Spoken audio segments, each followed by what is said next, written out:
What we found today is something really interesting, and I think it's quite a problem for oak trees, especially when what we've done here is actually try and start to make a pollard. Pollards in the past were what we call working trees. They were trees that man cut and used for various uses.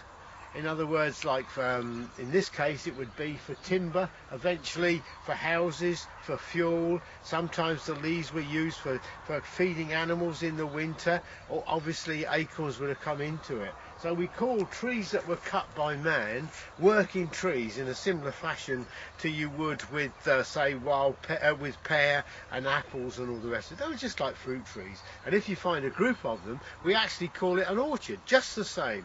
But in this case it's a very worrying, because this was what we call an experiment, because we just don't know how man used to cut them. It's one of those old crafts which actually died out and hasn't been passed down to father to son. And you can see we've cut here, we've cut them on what we call stub ends. We didn't cut them right back because we want to know what happens. And in many cases when you look at the old pollards, you find they are a Y or a T and not the customary, if you like, willow pollards or like a fist which you find along rivers. So here we've cut one, cut it above, in most cases above the browsing height of animals, because this is the way they were cut.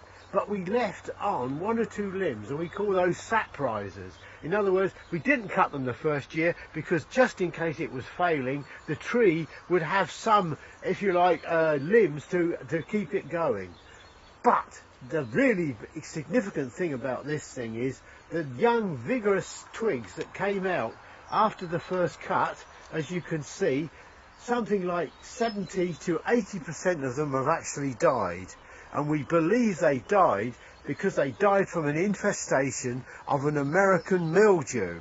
And we say American mildew because it's only been in the country for less than 100 years. And if you like, and again, it's on trees. Or in America, it lives quite happily, or the mildew lives quite happily with the oak trees.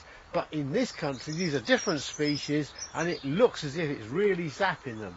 And you can see so many of these limbs are actually dead. So it's a very worrying, and it makes me think we're not going to be able to cut oak pollards or oak trees into pollards because of this death. I think this tree is doomed now, because if it sprouts again, and I'm sure it's going to, because here's a little bud coming, it's going to get caught by this mildew again, and so it's going to end up killing the tree. Very sad that we're not going to be able to create oak pollards to show younger generations just how man survived with trees. That'll do.